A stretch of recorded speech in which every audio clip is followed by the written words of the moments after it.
Okay. What is going on? LBHT Crew B.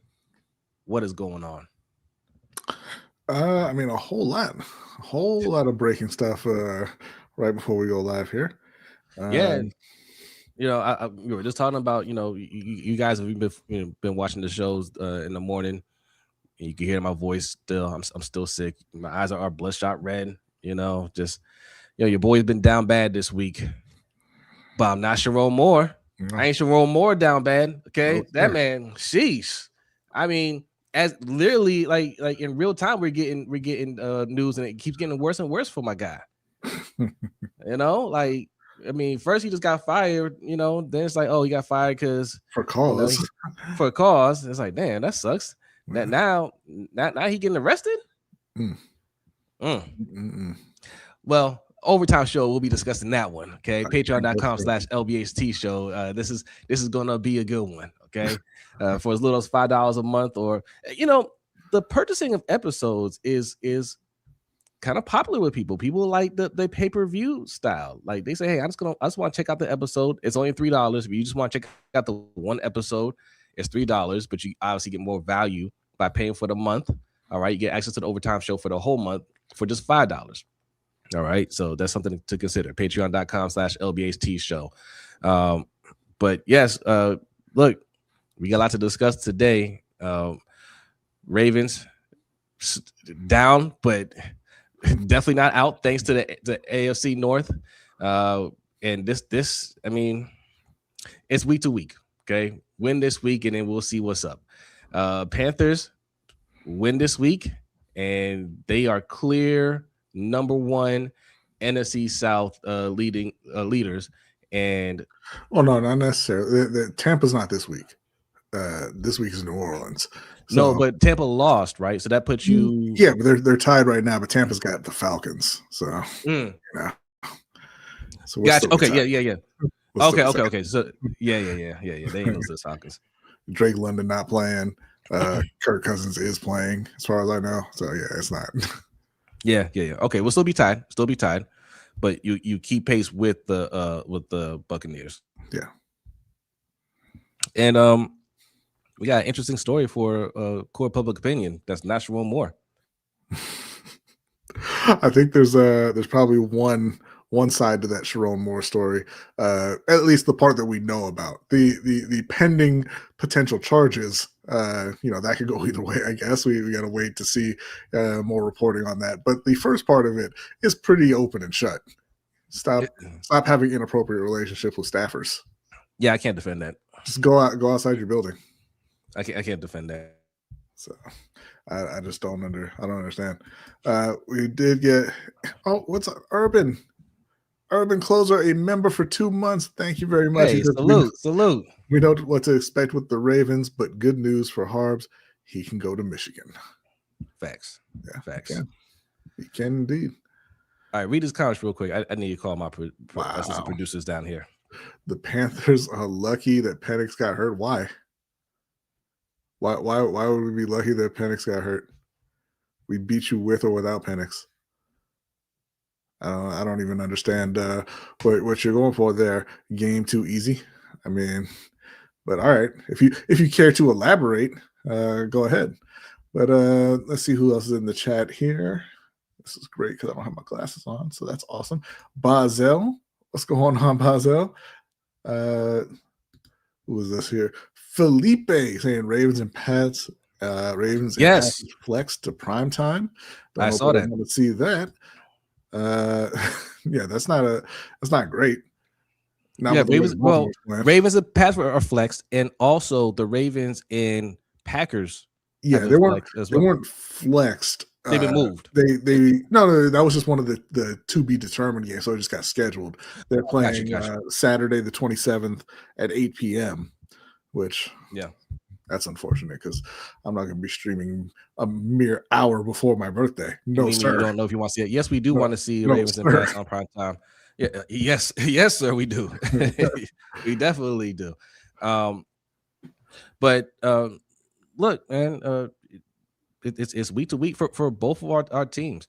Both of our teams still can win the division flat out. Mm-hmm. And you and I both said it for the Panthers, they were going to compete this year. And here they are. The Ravens, they're expected to do better, but they're still here. And as bad as they've been playing, all they have to do is win, and they hold down the division. So we'll talk about that, and we'll break down this week to see what their chances are of winning. Let's get some shout outs here. Who you gave shout out to Urban? I see Urban in here. Bazel, salute. Osman, salute. Noah's in the house, salute. Just Aloe, appreciate you coming through. My guy Shug's in here. Number one Steelers. Okay, number one. Appreciate you. The number one Steeler fan base infiltrator. Thank you, baby guy. Like, I've never seen a Steelers fan who knows more Ravens influencers than Suge Knight 323. He's our inside guy. He's an inside guy.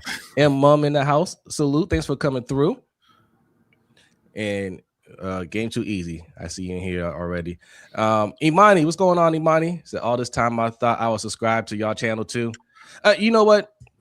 That's okay, because when we do the morning show, me and Hendo, we cast it at the same time. We simulcast. Yeah. Yes. So it doesn't matter. You watch it wherever you watch it on Hendo's channel, you watch it on this channel.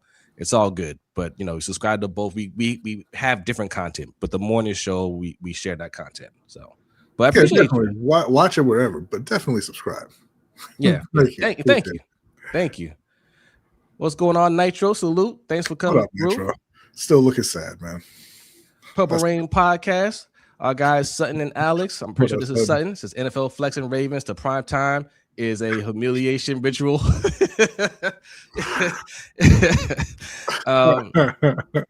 There are two things that used to be money for us. One, when we were betting our favorites, that was, you go ahead and put your money down on Ravens, you get yourself something nice. And also, if we were playing on prime time, that was money as well. Both of those things have been working against us this season. And you know what else, too? I had to ask you, does the Ravens tight end room have the worst hands of all time? Possibly. Possibly. It's a problem. It is a problem. Not good. Yeah. It's not good. I be saying what's going on. Thanks for coming through. All right. Kogan, salute. And yes, he said happy early birthday, Brodny. Thank you. Appreciate that. We're still a couple weeks away from it, but it's never too early. It's a little early. It's never too early, and it's never too late. It's a little early. Watch the flex out the game versus the Steelers, because it might come down to that game. If we're being honest, they should. The NFL, I think, is suffering from a lack of real intense rivalries. Yeah. A lot of the games just don't have that feel anymore. Yeah. So if you got the Ravens and the Steelers playing for the division, you better put it on prime time. Well, they don't play like it's intense. They don't play like there's anything on the line. Some of them do. Now, if you watch that Kansas City and Houston game, they play like something was on the line. Yeah, they were knocking heads off. Houston did, yeah. Well, no, Kansas City did too. That defense was hitting too, for sure. I'm not sure if Rashee Rice has gotten off the field yet. Yeah. I mean, look, some of those Houston players got tattooed as well. I mean, they were hitting out there. They're blowing them up in a Guardian cap. That was not cool. I know. All right, y'all. It is Wednesday. Happy Wednesday. Hope your week is going well. But if not, hopefully it gets better starting right now. You guys can hear it in my voice, man. I'm still getting over this cold. It's trying to cling on to me, but I won't let it. Okay. Thank you, Nitro. Appreciate you, Nitro. Thank you. We are streaming live on YouTube, Facebook, and Twitch. So wherever you're watching this, make sure you hit that like button, follow, subscribe, all that good stuff. If you're listening to the audio form of this, because we put this out as a podcast, make sure you hit that 5-star review for us one good time. And we put this out on Thursday at lunchtime. So we hope you're enjoying your lunch break. All right. Kwame, what's good? Salute. Thanks for coming through. What's up, Kwame? Having it game too easy. John is such a Oh, come on. Emery is in the doghouse already. I know. For what? For existing. You're right. You're like, why'd you block somebody? Now I don't have to answer questions. All right. It's gonna be simple. We're gonna be talking about these matchups. We're gonna get to the court of public opinion. We got submitted questions, and we got a full stack of topics to discuss on the overtime show. Of course, if there's anything else you want to bring up, you can bring it up and we'll discuss it. But we have a lineup of topics, man, and I mean things are developing as we speak for one of them. All right, that's going to be for the overtime show on our Patreon. All right, but we're gonna get this show started. But first, we like to start every show with a Black History fact, and B and Akole have a Black History fact for you.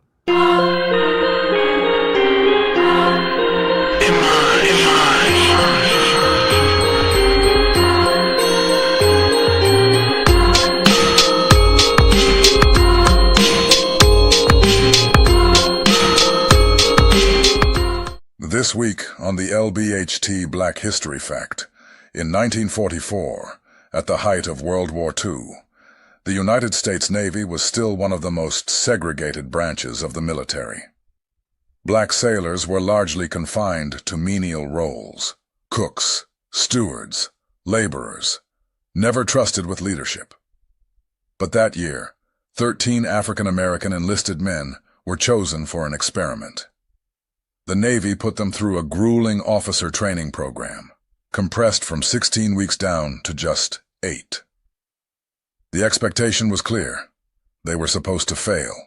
Instead, they excelled.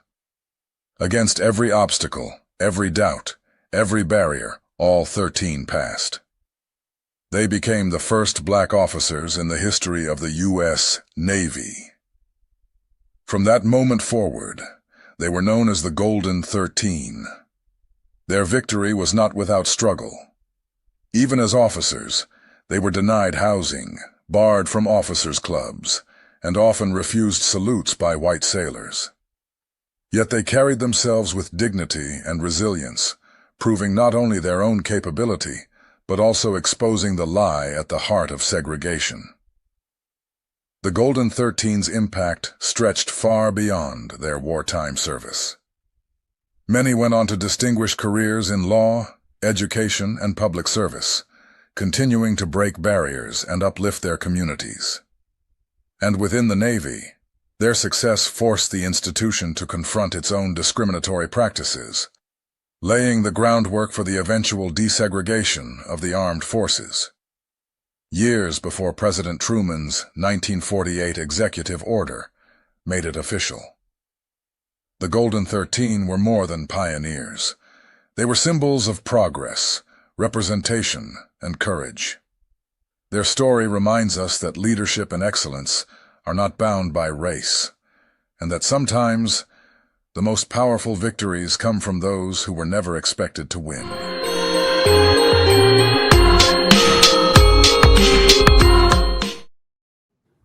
Salute to the Black History fact. I just want to say this real quick. The Golden 13, they were all set up to fail. They were not meant to pass that training, right? Mm-hmm.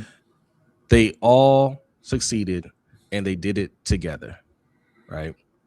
They did it by holding each other up, making sure they all passed. They worked together to succeed, and that's a lesson that a lot of Black content creators out there and just Black people in media that think they can get ahead by stepping on the Black community, right? Because you see a lot of that now. All right, I don't even need to name names. We all know who we're talking about. Okay, don't fall for the nonsense. They out there, talking bad about the Black community, disparaging about the Black community, Black women. Black men are this and that. They doing that because they make money off of that, and they don't really care how it affects the Black community. I'll just put it out there. We know how I feel about Stephen A. Smith. He's one of them. Mm-hmm. He's a sellout, right? We don't need to step on each other to build, for all of us to come up. We build each other up. We have each other's back. That's what it's supposed to be about. And I'll tell you who's not a sellout, and that's Osmond. Thank you very much for sending in the recommendation. Appreciate you. Salute. All right. What do you want to start with? You want to start with your Panthers? You know, they had a week off. They fresh. They had a week off. It was a good week. They got to watch Tampa Bay lose to the New Orleans Saints to pull them into that first place tie. And they had an extra week to study their opponent, okay? Because they slept on them the first time, but this time I don't know why you had to bring that up, but they're getting healthy. You know, they're playing well, and yeah, I think that obviously they will not be sleeping on the New Orleans Saints again. Happened the last time, so I'm expecting a win this week. I'm expecting them to keep that pressure on Tampa Bay. I think if they go out there and they give, like they did in their last game, give a lot of carries to Rico and Chuba, they can be very, very effective. Bryce is, he's kind of rounding back into the form that we saw from last season, and he's getting that connection going with Teteroa. I mean, it's kind of been there all season, but it's really, really clicking now. Still want to see something from Xavier. Jalen Coker's playing much better. He had a touchdown in, was it the last game? He had a touchdown. Not the last game. Last game, he had one of those. I'm going to go out of bounds and then come back in because you can't cover me. Yeah. And then he was like, "Why you throw the flag though?" So they need him to kind of lock in and just be focused on the field, right? And I still want to see them get Jimmy Horn more involved. The defense, like I said, they're more heart than talent, but I mean, they got more heart than any unit in the league. I mean, they balled out against the Rams, and they didn't even have Merrick. They didn't have J.C. Horn. They were missing both their starting inside linebackers. Like it was rough, but they went out there and they got the job done. And a lot of those guys are going to be back healthy, ready to go this week. And Tyler Shuck is not Matt Stafford, and none of those guys are Puka Nacua or Devontae Adams. So I'm expecting good things. Man, I'm gonna take a victory lap with this defense because I told B, man, like they're gonna start out struggling early on, but they're going to gel because Evero is an excellent defensive coordinator. And just watching how they were playing at the end of last season told me that, yes, they're lacking in talent a little bit, but one, having Derek Brown back healthy is a huge factor in how they're going to play. And like I said, just them gelling towards the middle of the season, playing on the same page, you see it, right? Mm-hmm. You see it. They're not great, but they know how to rally around each other and fight and compete and keep their team in these tough games against good teams. Yeah. I got a question here in the chat from Urban. Do the Panthers have better consistency at wide receiver? When you're saying better, do you mean better than Baltimore or better than what they had previously? Right. Yeah. Then previously, I would say yes. Yeah, then previously for sure. Teteroa is a legit number one receiver, even as a rookie. He's going to go over 1,000 yards barring injury. I mean, he has his drop issues, but he is a good, solid number one wide receiver. He's saying better than Baltimore. I wouldn't say better. I wouldn't say so. I think they're pretty similar to Baltimore. Look, you all will probably think this is biased, but I would say Teteroa is probably better than Zay. And then after that, they're very, very similar to Baltimore.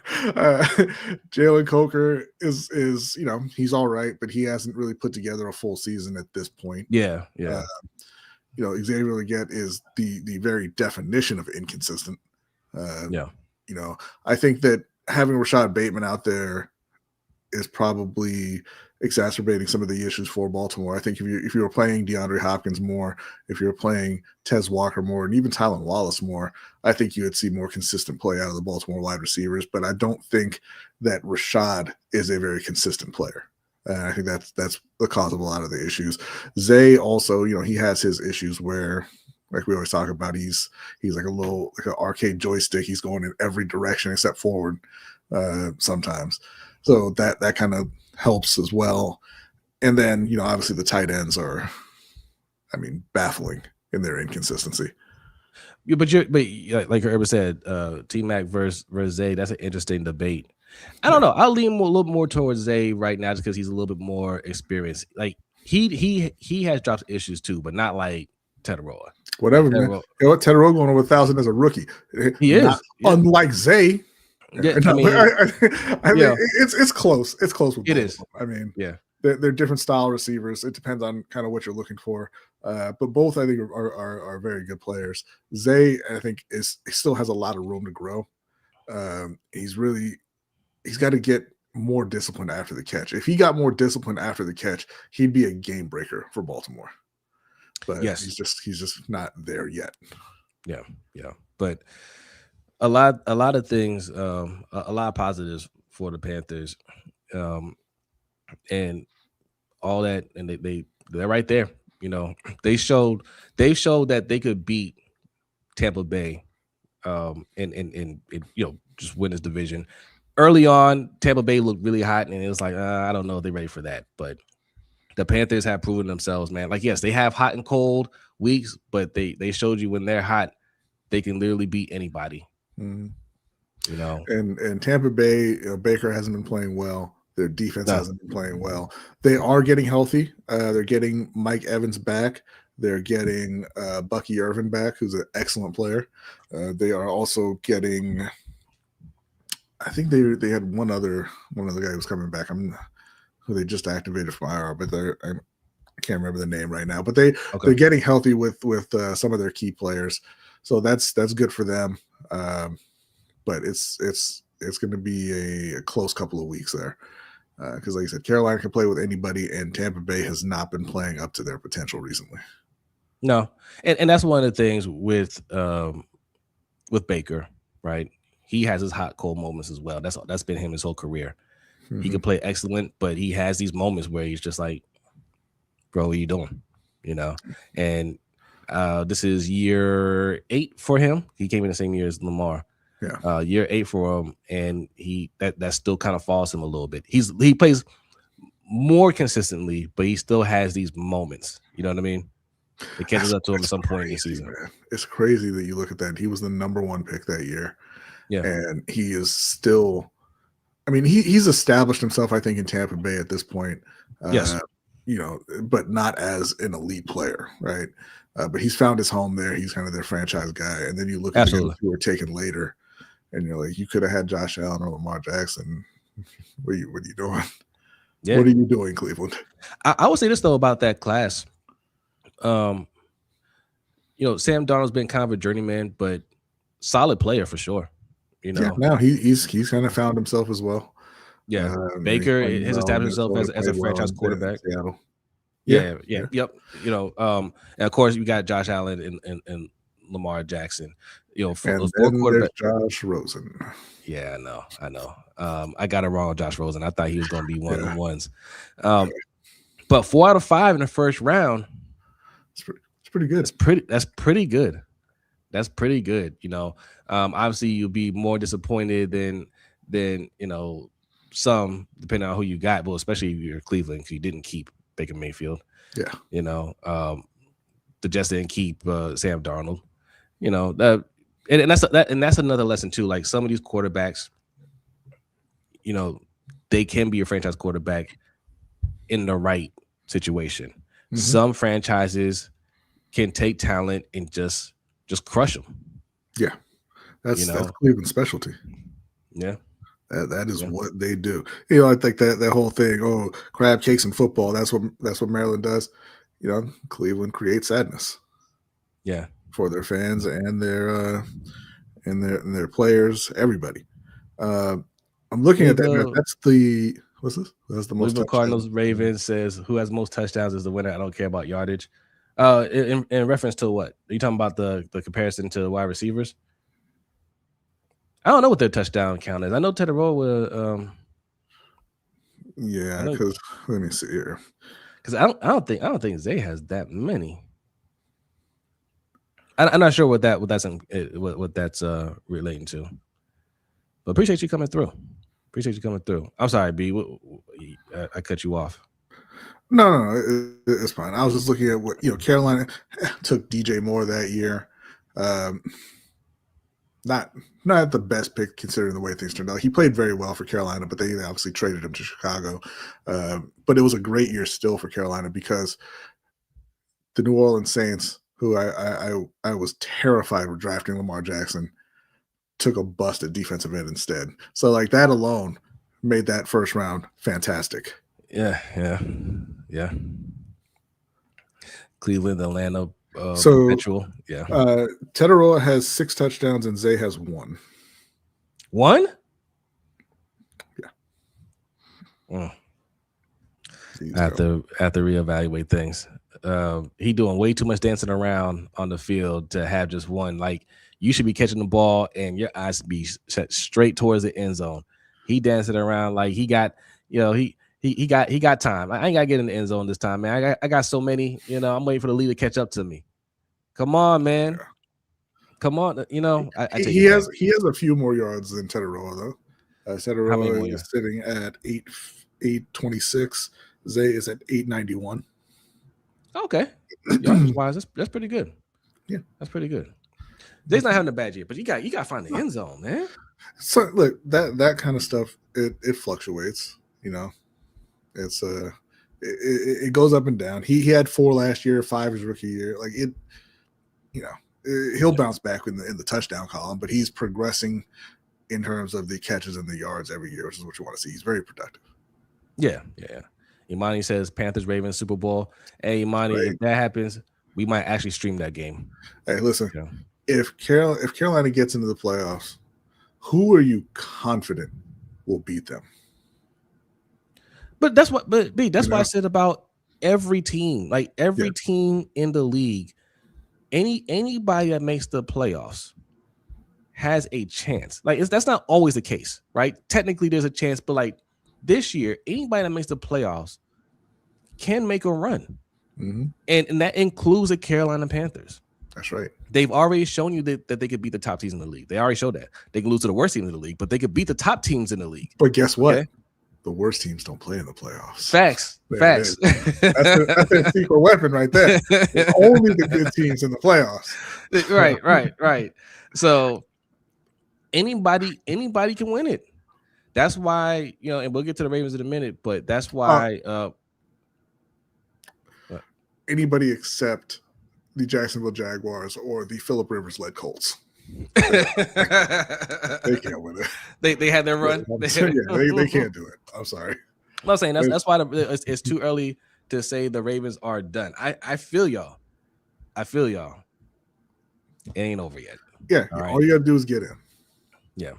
All right. Let's get to these next gen stats. I'm excited about this. What we got? First up, we got Tetaroa McMillan. Look at that. And Xavier again. Tetaroa has accounted for 44.6% of the Panthers' air yards this season, the second highest mark among wide receivers this season, and the highest by any rookie since 2016. McMillan has been targeted 54 times downfield this season, 10 plus air yards, nearly double the next closest Panther receiver, Xavier Legette, who has been targeted 28 times. In Week 10, the Saints held McMillan to 2 catches on 4 downfield targets for 37 yards. The Saints have not allowed a receiver to total more than 75 yards on downfield passes in a game, the only team to do so this season. I feel like, and I could be wrong here, this is just a feeling. I don't have any numbers to back this up, any stats to back this up. I feel like that's because teams are beating them and don't bother passing downfield. I feel like some people probably could have surpassed 75 yards downfield if they really wanted to. You know what I mean? Yeah.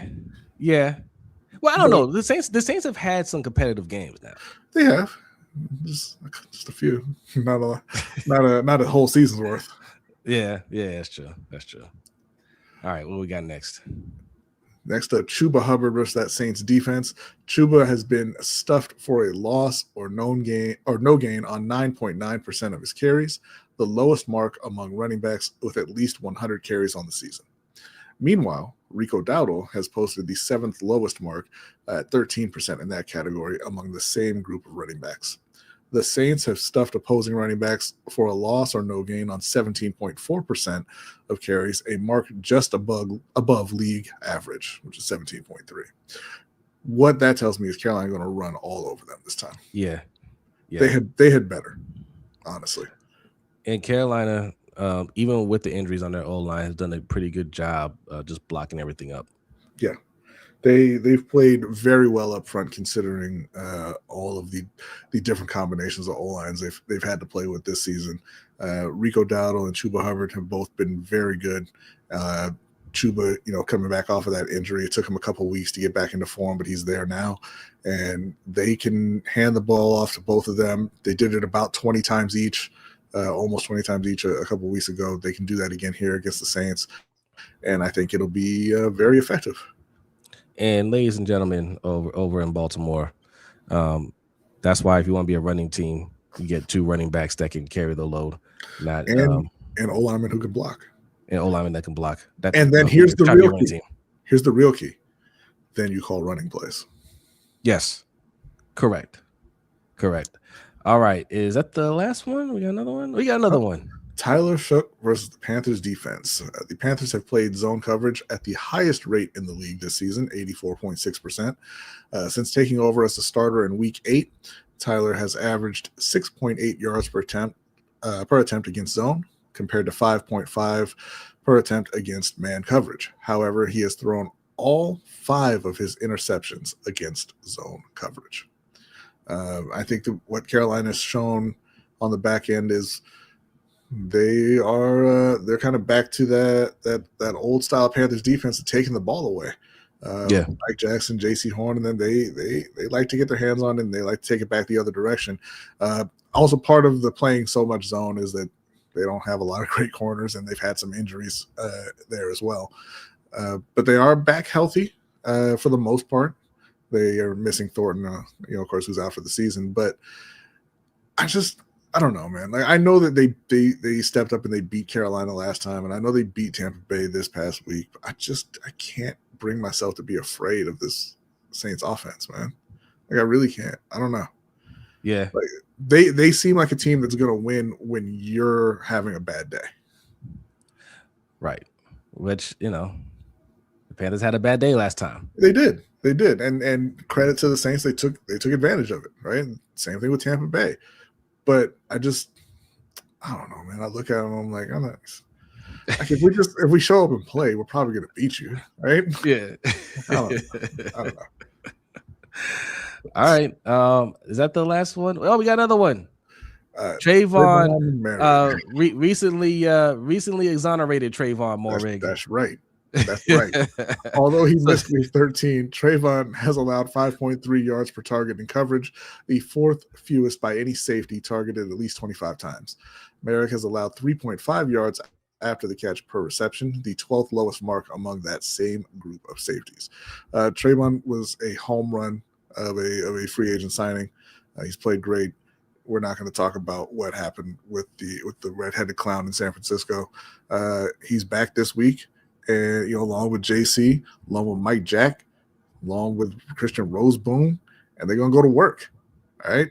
I'm going to say this. New Orleans, they're going to get held to 17 or fewer points this week. Okay. I think the defense is really going to step up and kind of impose their will after having been embarrassed by New Orleans last time. I think because the first time you played them, Chuba Hubbard wasn't back yet, right? I don't believe so. But I have to look here to be sure. I think what you saw last week with Chuba and Rico is going to lay a blueprint for how they play for the rest of the season, because that's really hard to stop. You know what I mean? Mm-hmm. I mean, like, even against good running defenses, and it doesn't seem like Carolina cares, what your ranked defensive wise, they're going to run the ball. I think that's going to be the formula, getting both of them active, and then you got Terry Roller. Chuba played, but he only had 3 carries. He wasn't really involved. That was a 17-7 loss. Obviously, I think the Panthers offense is going to score more than 7 points this time out, and the defense is going to repeat, if not better, that first performance. I agree. I think under 17 points, probably like 13 for New Orleans. I got Carolina winning. Carolina winning like 24-13. Why not 10? Huh? Why not 10? 10 for Carolina? 10 for New Orleans. Oh, you're real aggressive. Okay. Right? Zico Kage was good. Big Red salute. 27-10 Carolina. 27-10 Carolina. Oh, yeah. Wow. Okay. All right. Dan Franklin says, I remember feeling that way about the Ravens. Not this year. Okay. All right. How do y'all play San Francisco? How do we play San Francisco? They already played San Francisco. Yeah. Yeah. Are you? Oh, twice. He said twice. They don't play them twice. Well, they can potentially play them in the playoffs, but yeah. Even that game, I feel like will go different if they play them again. Yeah, Carolina. I mean, look, San Francisco's a good team, obviously, but Carolina kind of gave that one away. Oh, big time. So, all right. Okay, we'll move on to the Panthers, but first, we got 50 people in here. Appreciate y'all coming through. Hit that like button. If you're new in here, go ahead and hit that subscribe button. Also, patreon.com/LBHT Show. All right. The overtime show is the second show we do after this, and there's a lot to discuss, including the latest news of Michigan head coach Sharon Moore being fired and apparently being arrested. So that's a developing story that we're going to cover on the overtime show. You won't be a part, and that's not the only story that we have to discuss. So go check it out for as little as $5 a month. You can be a part of that discussion. All right, let's get to the Ravens. If you've been, and thank you to everybody that's been supporting the morning stream with me and Hendo. All right. You guys see my struggles throughout the week. Every day, every morning was a game time decision. Look, my eyes are still red. They're still red. All right. I've been struggling all this week, but I made it, and y'all came in there and supported us, so we appreciate that. But we've been talking about the Ravens and their mishaps, and look, it's put up or shut up. They always say the right things to the media. Players say the right things. I love Kyle Hamilton, by the way. I love Kyle Hamilton. I think he is a true leader. But we need more. You know what I'm saying? Like we need more. That defense is not getting it done. We already know what it is with the offensive line, right? We talk about the offensive line. But over here, we expected that, and we told y'all to expect that. And really, this organization expected that to a certain extent. They expect them to be this bad. They didn't expect those guys to be good. No. What the Ravens thought was, hey, the offensive line will be good enough, right? They'll run the ball. Lamar will make plays with his legs. They'll do just enough, and we'll score enough points. And the defense will keep us in these games. Defense will bring it home. That's what everything they've done for the last couple years, last 5-6 years, was telling you. That's what they've been trying to build on that side of the ball. And doubling down in the first round on a safety tells you that. Mm-hmm. Going edge rush in the second round tells you that, right? They thought they had everything that they needed, every gap plugged in on defense, to where and Kyle Hamilton and company talked about it beginning of the season. Like they're trying to be one of those historic defenses. That's what they thought in their minds. Yeah. Didn't go down that way. Hasn't gone down that way. So now with 4 games left, backs against the wall, we have to start asking ourselves, are these players for real, or are they fraudulent? Like you're saying all the things. You're saying it's not the coach, right? All right, it ain't the coach. It's you guys. The coach putting you in right positions to win. Well, you have to go out there and make plays. But every time you play a decent quarterback, you get blown off the field. Mm-hmm. And in fact, I had to bring this up because, I mean, this argument about is the defense playing better or not, this is from Jonas Schaefer. Okay. The Ravens record against Pro Bowl level QBs this season. 258.7 passing yards allowed per game, 14 touchdowns, no interceptions, 67.6% accuracy, 0-6 record. Joe Burrow, Drake May, and Jordan Love are next on the schedule. Can the Ravens defense step up in time? I don't even know what quarterbacks he's talking about. 14 touchdowns to 0 interceptions that's something. I don't even know. I don't even know what quarterbacks he's talking about. But I know we played 13 games, and out of 13 games, 6 of them we gave up 14 touchdowns, no interceptions, almost 70% completion percentage. That's unacceptable. Mm-hmm. It is. Very unacceptable. I do want to give them credit for playing a bit better against, even if it is the worst teams on the schedule, right? The offense has fallen off completely, so they've had to carry the team a bit. They've gotten the wins. They've kept the season alive. But, man, like the tweet said, you're coming up against MVP candidate Drake May. You're coming up against Jordan Love. You're coming up against some Joe Burrow is on the schedule again. You have to just go out there and do your job, and you got to do it better than you've been doing it against quarterbacks like that. Yeah. That's inexcusable. That's inexcusable. A lot went wrong in the Thursday night game, the Thanksgiving night game against the Bengals. Mm-hmm. But if you look at if I'm a player and I'm looking at that tape, you say we beat ourselves, right? And I've been thinking about this too. Like, what did the Bengals do that the Ravens look at and say, man, we just can't stop that, right? We can't stop that. Nothing, right? Jamar Chase. I mean, Jamar Chase is, it is what it is, but that's not what beat you, right? It's all on them. Mm-hmm. Now, if you're the Bengals, did you look at anything that the Ravens did and said, man, if they keep doing that, we can't stop it? There's only one thing, and that's running Derrick Henry. Mm-hmm. Right? Yes, you're going to hit Derrick Henry in the backfield, but you keep giving him the ball, and eventually he's going to break through. And if they commit to running Derrick Henry and Keaton Mitchell, who's healthy, by the way, they can't. They're not going to be able to stop that. Eventually, that's going to break them down. You have what it takes to beat them.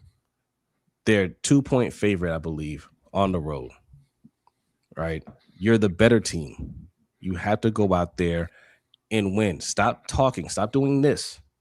Stop doing this and go out there and start playing. You have 4 games left to establish yourself, and it starts with this game. Yeah. All right. We got some stats here.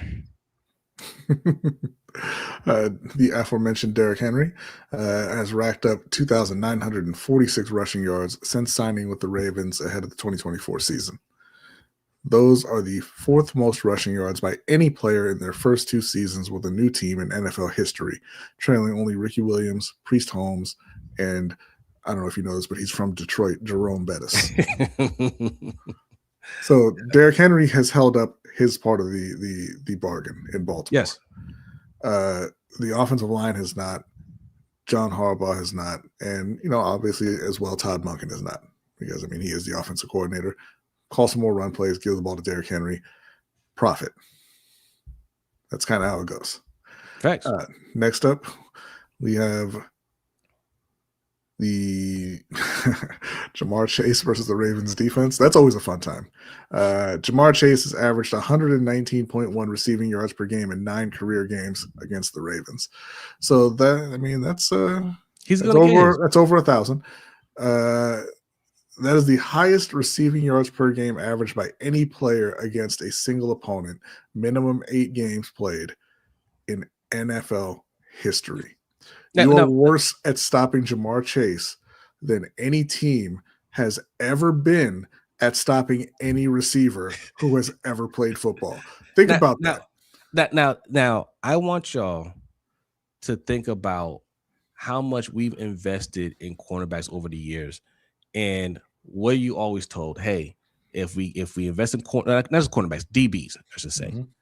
If we have the DBs to contend, that nullifies the wide receivers. That's what we were told. Remember that narrative? We don't need to go out and get Jamar Chase if we have lockdown corners, if we have the safeties, if we have a no-fly zone out there, it makes it hard for those guys. We tried the experiment, and the result is the best production a wide receivers ever had against a single opponent in his career. Okay, it's time to abandon that. Jerry Rice, Calvin Johnson, Randy Moss.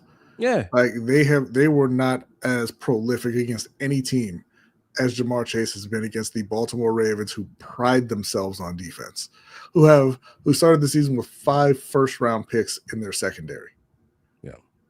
Yeah, disgusting. Absolutely. All right. Disgusting. What we got next? Lamar Jackson and Joe Burrow. It's funny because somebody had left a comment about how Lamar Jackson is so trash and he can't beat Joe Burrow and Josh Allen. And he struggled against Josh Allen in the playoffs. He's never actually played Joe Burrow in the playoffs. And in the regular season, he kind of owns Joe Burrow. But whatever. Yeah. Lamar Jackson is 22-5 in his career as a starting quarterback in December or later, including the playoffs, while Joe Burrow is 18-6 as a starter in December or later. Those are the 2nd and 6th best records, respectively, by any quarterback to make at least 10 starts in December or later since the 1970 merger. And, it makes sense. These are both two, really, really flawed rosters, really poorly constructed teams, but these are two incredible quarterbacks.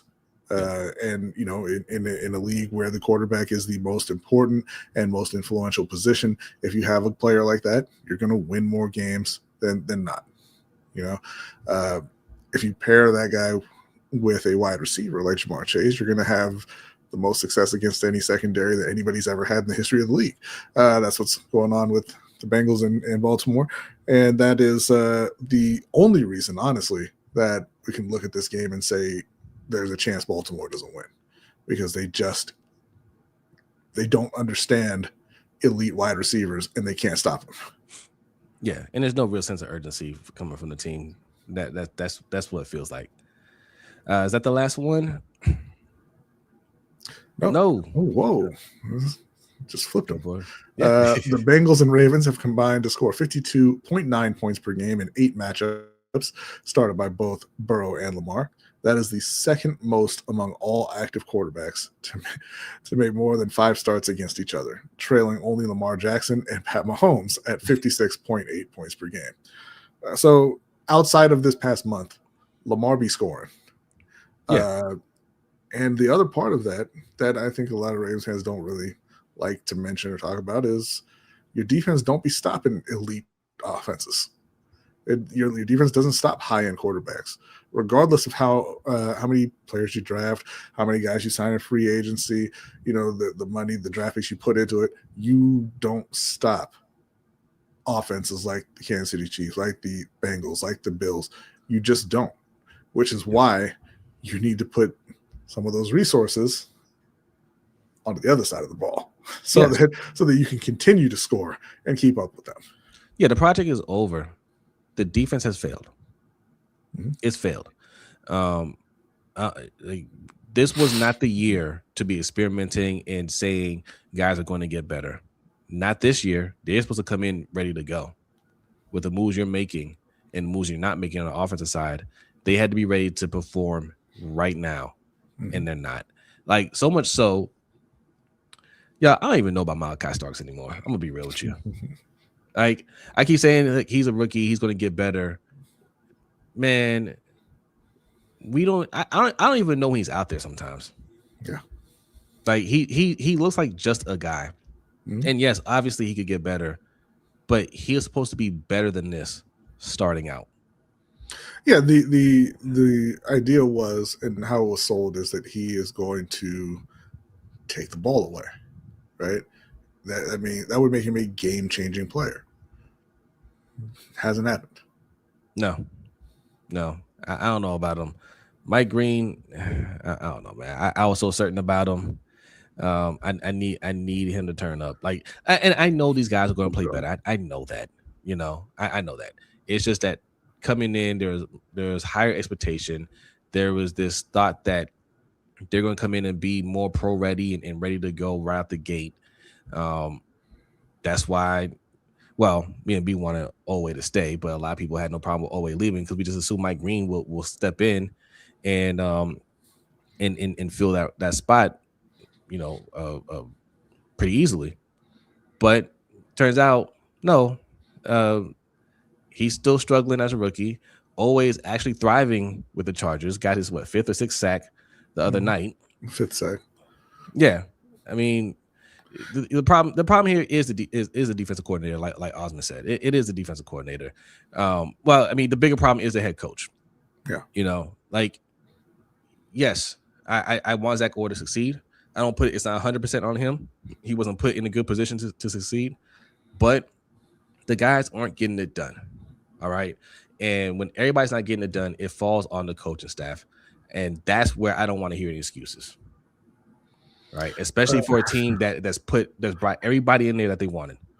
Because says they are rookies, what do you expect? I expected them to make plays like they were sold. Like that's how those picks were sold. Like, this is the top 15 guy at Mike Green. He's an elite edge rusher, right? He's a guy who's going to come in and get after the quarterback. Malachi Starks is going to be a guy who comes in and takes the ball away from the other team. That's how they were sold. Right. And we knew that wasn't going to happen. That's why we said those were both bad picks. But that's how those picks were sold. So that's what we expect those guys to do. Well, and if you don't expect them to do that, like, one, what do you expect from a first round pick? Honest question. What do you expect a first round pick to do in his rookie year? And two, if you don't expect that from them, why are they starting? You know what I mean? Like, if you don't expect Mike Green to go out there and how many sacks does he have? 2? Get more than 2 sacks? Get at least 5 sacks like Oweh has? If you don't expect him to do that, why is he starting? Why would we get rid of Oweh for a late round pick? We suck at picking. Why we need that pick? Hold on to it. Right? Like that's not an excuse to me. We got Malachi Starks to make an impact right now, not to just figure it out as he goes along. No. Yeah, and because you can say they're not top 10 picks, but neither was Eamon Warrior. He's making a difference in Seattle, right? Like they're it's not just the top 10 picks who go out there and make a difference for their team as rookies. These guys just aren't doing it. But hold on. No, seriously. Like, what do you expect first round picks to do? Like, even outside the top 10. Like, what do you expect from first round picks? I expect them to go in there and play and play well, play like starters. You know, Malachi Starks, man. Yes, just a guy. That's what he looks like right now. Just a guy. What do you mean? Can you say the same thing about Bryce Young then?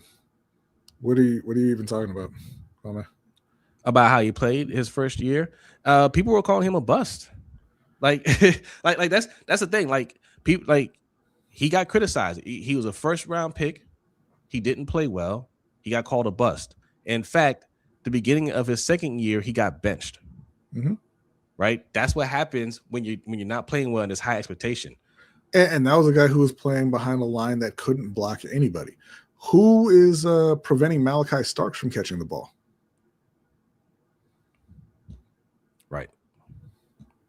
Right. So, I mean, like, that's all I'm saying. Like, yes, he's a rookie, and I'm not calling him a bust, but there are expectations, right? There are expectations. If you didn't expect your first round safety, man, to go out there and make an impact right away, don't draft him. That's one. And if you feel like he'll pay off later on, what was the answer? You know, in the meantime, Kwame says, here you go with the excuses. B, he played bad. Simple. Yeah, he did play bad. Do you think quarterbacks play well behind garbage O-lines? Is that a thing that you expect? It's just like Lamar's playing bad now. Is he a bad quarterback, or is there a reason for him playing bad? Like, come on, bro. And yeah, it's never that simple, right? And he showed you that because he's playing a lot better now. But the point is, like we answered. Wait, hold on. I'm sorry. Zach Orr is preventing the entire defense from performing. What's with the excuses, Kwame? Why don't they just go out there and do their job, Kwame? Why don't they do what they were drafted and are paid to do? Stop giving me these excuses about the coach. Coach is on the sideline. But no, he ain't stopping him from catching the ball. I saw a ball hit Malachi Starks dead in the chest, and it fell on the ground. Zach Orr told him to drop it. The point is, yes, you try to call him out on Bryce Young, and we said he played bad, right? And I mentioned how people were calling him a bust. Mm-hmm. They were calling him a bust in his rookie year. Are you holding Malachi Starks to the same standard, right? I'm not saying go ahead and call him a bust, but I don't hear anybody talk about Malachi Starks ever. No. I don't hear anybody's. I don't see any thought pieces. I heard somebody mention Jez Raybeck earlier. I haven't seen any articles from Jez Raybeck saying what's going on with Malachi Starks, what's going on with Mike Green, right? These guys that are expected to go out there and perform at a high level right at the gate. Mike Green, remember, was supposed to have a high first round grade. It was his stuff off the field that made him drop. Remember that. That's what you were told. Saying, just like Ojabo was supposed to be a first round grade until he got hurt, right? You're always sold these bill of goods, right? But they never deliver. So that's what we're saying. Where's the expectation on defense? Hold on, B. Where's the expectation? Where's the expectation on defense? This is what me and B keep saying. Stop spending your high picks and money on defense because y'all don't have any real expectation for the defense to go out there and perform. When they don't perform, we get excuses like, well, it's the coach's fault. It's the coach's fault that they're ranked 25th overall. They suck. Mm-hmm. And they're only ranked 25th because they got the chance to play some bad teams for a stretch. They are one of the worst defenses in the league. I'm sorry, go ahead, B. Client says, I think Starks is ass. I just want B to keep the same energy with his guy. Is Bryce Young ass, or is he the starting quarterback on a team that's tied for the division lead and has beaten a couple of the best teams in the NFL? Like, well, what are we talking about here? Well, I mean, all right. I mean, look. I'll say this: we do every show. We break down Panthers. We break down the Ravens. Now I know because you're a Ravens fan, you might tune out when we talk about the Panthers. B breaks down his team. Like he'll tell you who's good and who's not playing well. When Bryce wasn't playing well, he'll tell you not playing well. When Bryce got benched early last year, B was saying, yes, the O-line, the O-line wasn't blocking you, but part of that is on you. You can't hold on to the ball, right? You're a deer caught in the headlights. B was saying all these things. B was saying at the beginning of the year. In fact, I was arguing with B about the defense. B was like, no, the defense is not there. They suck. And I said, yeah, they're going to suck early on. They'll get better progressively. We've had these conversations on the show. See, right? Wait, last year, in his rookie year and early last year, I said on this show multiple times that he looks like a guy who doesn't belong in the NFL, right? That's not the case anymore. Why do you want me to keep saying that if that's no longer the case? Yeah, I mean, don't get mad because B's criticizing the Ravens. We do the show together. We criticize. I mean, he says a lot of good things about the Ravens too. He says a lot of good things about the Ravens. In fact, B was the first person before all the Ravens gatekeepers out there, okay? Before all your favorite mainstream media people were out there, he was the first person when we were 1-5 to say the season's not over because you got a good, favorable schedule coming up. B was the first person saying that. He said, hey, you're probably going to lose these next couple of ones, but it doesn't matter because you can get right back in it with the schedule coming up. This guy said that, right? So that's not him. That's not him, crapping on the Ravens. He calls it how he sees it. That's what we do here. We call it how we see it. And I'm going to tell you something else. We haven't been wrong often. That's just what it is. And but back to how bad our defense is, right? Like let's not fight, guys. folks, let's not fight over this crappy defense. They're not worth it. They're not worth it. Like, what are you really trying to defend out there? 25th ranked. 25th ranked in total yards, 22nd ranked in points. They suck. All right. And if they want to change my mind, guess what? Change my mind by beating the Bengals, change my mind beating the Patriots, beating the Packers, beating the Steelers. Go out there and show us that these quarterbacks can't go and light you up. Stop doing all the talking. Stop giving up all these yards and touchdowns and no interceptions. We don't get no turnovers out there. What are you trying to defend? Yeah. ZI, what's going on? Says Jose, though, if we can't create pressure without simulation and then still struggling, you can only blame the secondary that much. If 42-year-old A-Rod got 10 seconds to find a receiver. What's less pressure than the Carolina Panthers? They no. Matt Stafford 3 times. No. Nope. We ain't gotta go that far. Who creates pressure? The D-line? Where's the D-line play? On defense? They're part of the defense. They're part of the defense. Yes, we can't cover. We can't create pressure. We can't get turnovers. We don't do anything on defense. Nothing. I just said, hey, the defense is ranked 25th. And you said, well, yeah, but we're bad.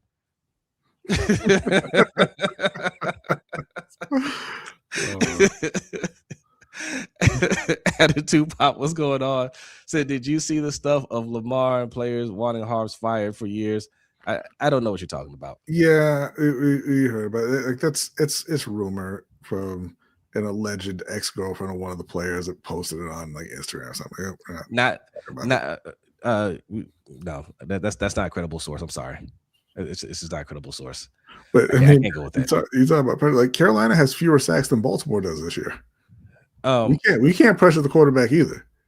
I saw somebody. If I could find it, I'll bring it back up. Somebody, and I'm sorry if I can't remember who put it in the chat. I saw it earlier. Said that Jez Rabick said something about the Ravens shouldn't sign Lamar. I don't know. I don't know. Something very important just came up in the chat. It says, B, my daughter will be 7 on your birthday. Happy birthday, bro. Thank you. And happy birthday to your daughter. Happy birthday. Wow, Yeah. 7. Happy birthday, little one. That's crazy. 7 is when it's still fun. Yeah. Yeah. Wait till they get 17. You get all this right here. But no, what was I saying? I lost my train of thought. About Jeff Drabick saying they should. Yeah. Whoa. Okay. I guess Jeff Drabick was listening. I guess Jose will be back in a minute or so. I don't know. I did not see the report that he was talking about. He sounded like he was saying that Jeff Drabick should not, or said that they should not re-sign Lamar Jackson.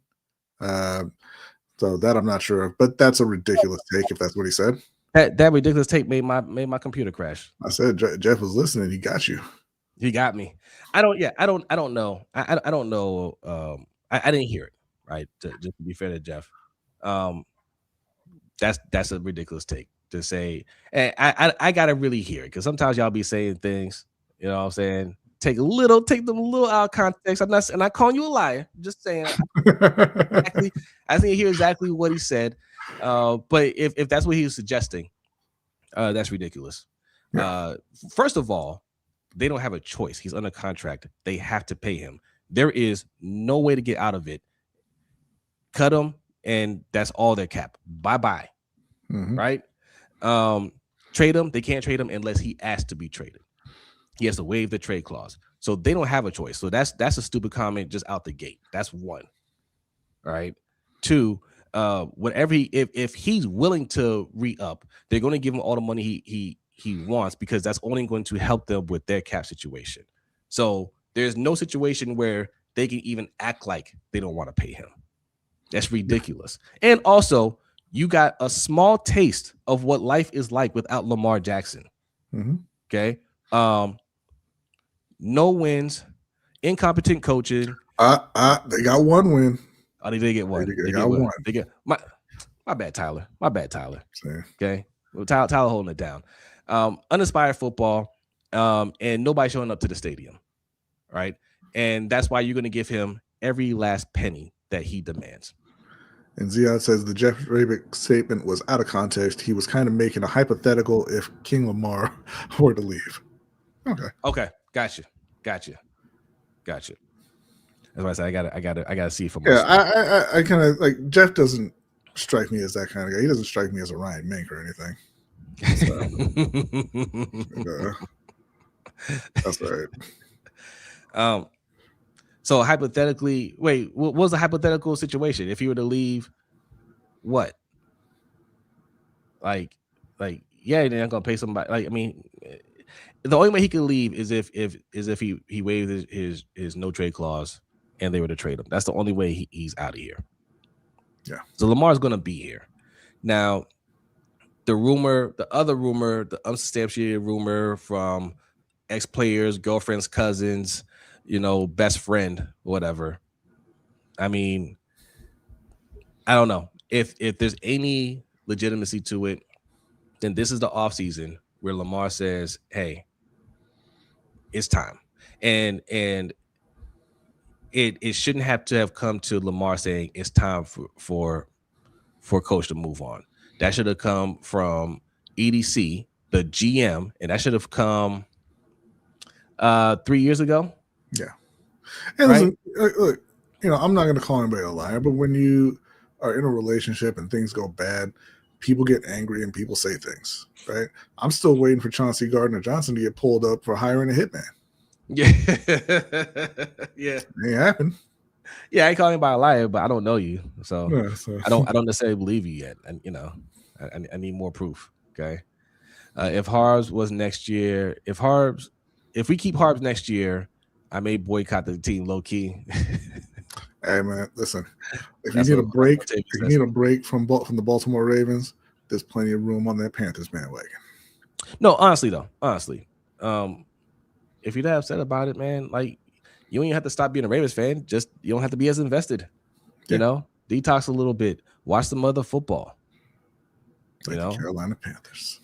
Hey, that year when they pump faked on signing Colin Kaepernick, and they had to pray about it, and they had to bring in Pastor Ray to preside over the prayers and everything, and then when Kaepernick's girlfriend posted something on IG that they didn't like, they're like, see, it's just too dangerous, it's too high, we can't do it. But I'll tell you what, we'll get you RG3. He's black. You like that, right? Right? Once they did that, I watched very little Ravens that year. I said, you know what, I can't with this organization. Not this year. Yeah. Not this year. So it's nothing wrong from taking a step back from your team. We talked about this last week. This is entertainment. All right. Mm-hmm. Professional sports teams do a good job selling brand loyalty to you. They are not loyal to you. You have no stake in those teams. They are not your family. They're not your friends. They're nothing to you. And you are nothing to them other than money. Mm-hmm. All right. So if you feel like, hey, F this team, they're not doing what they need to do to win, I'm not going to watch them. It's fine. All right. It's entertainment. Go watch some other football, but don't take it so seriously either. I'm going to root for them. We point out the things that we see wrong with our teams. Right. We're still rooting for them to win. If they win, I want them to win the Super Bowl right now. Don't get it twisted. I want the Ravens to win the Super Bowl right now. That's why I'm saying cannot give up on the season. Absolutely cannot give up on the season. This is the year where anybody can win it, right? If you wake up and string together, 4 games in the postseason, you win it, right? So no, now's not the time to quit. It's not the time to quit. I don't care how bad things look, man. Go out there. And there's the other thing, too, that I want to point out. We don't have to win all 4 of these games. We don't have to win 3 out of these 4 games. We might only have to win 2 out of these games. It all depends on what the Steelers do. Yeah.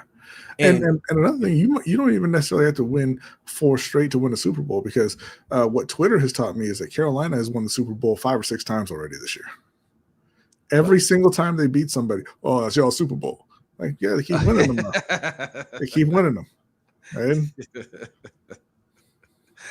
Okay. All right. You know, some people are salty. Very. Especially coming from Falcons fans. Like, you think you got into the Super Bowl? Come on, man. No. Oh, Falcons fans saying that? Oh, yeah. Falcons fans are saying it. Rams fans are saying it. Packers fans are saying it. Everybody's saying it. But where's their Super Bowl? But y'all lost, though.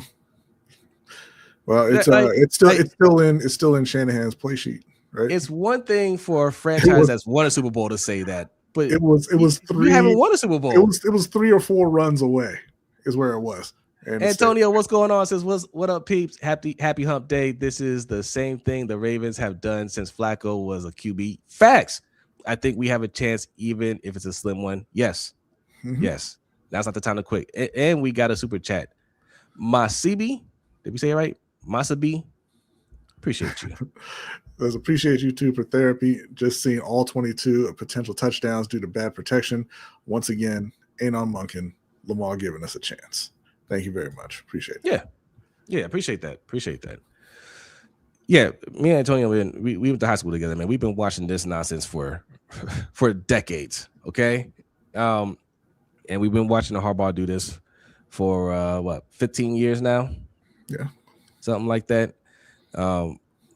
Yes, even though it's looking all bad right now, I mean, like I said, we have a generational player in Lamar Jackson and Derrick Henry, and you know, Pat we don't Mahomes ain't going to the playoffs. Pat Mahomes ain't going. He ain't going. So, like, the stars could align. The stars could align, and guess what? If we do happen to make it all the way to the Super Bowl and win the Super Bowl, I'm gonna be very happy. Right? Have all the good feels that y'all gonna have, and the next day I'm gonna say, fire Harbaugh, please. Do Harbaugh like you did Trent Dilfer. Yes. Super Bowl winning quarterback Trent Dilfer. They said, you may get out. Yeah. Not fire. We say we're gonna do it with your retirement. Kwame says, I really don't see how we can run it back with Harbaugh. Well, it's pretty simple.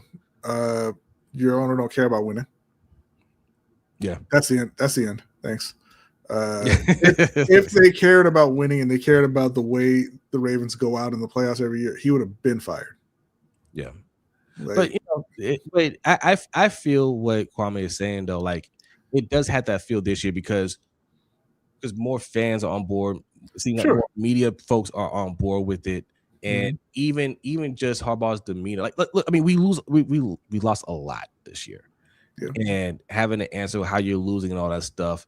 He looks dejected in these press conferences now, and it just feels like he understands it's time to move on. The fans understand it's time to move on. Will it happen?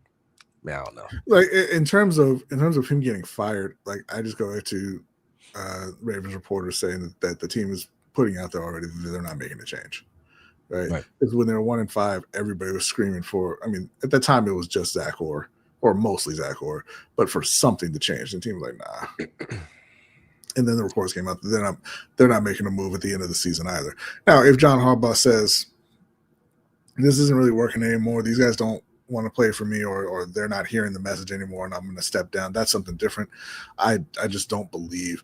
Especially with them playing for the division with 4 games left, I don't believe that they'll fire him.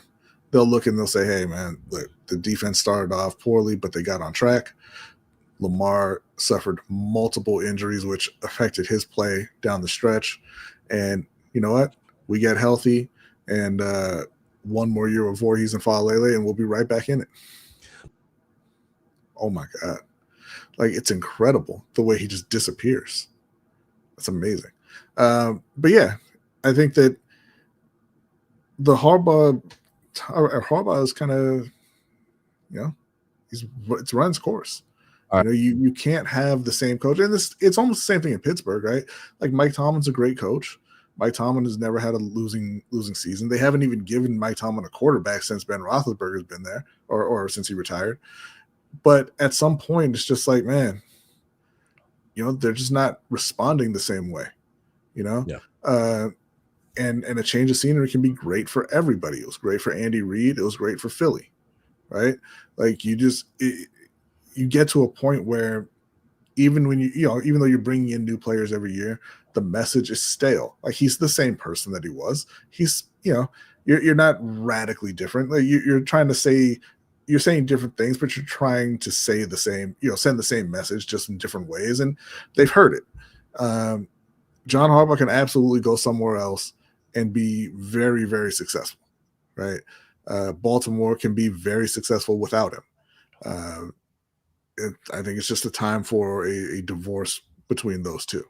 Like, I don't think John Harbaugh's a terrible, terrible coach, right? I think his ego is getting in his way in Baltimore. And if he left Baltimore and he didn't have Lamar Jackson to lean on and he didn't have the owner in his pocket, essentially, then you're not seeing the same John Harbaugh that you've seen in Baltimore over the last 8 years. I'm gonna be honest. I question how good of a coach John Harbaugh is without. I mean, you need great players. Mm-hmm. You need great players. Doesn't matter how good of a coach you are. You need great players. Let me start there. He's had generational players though, right?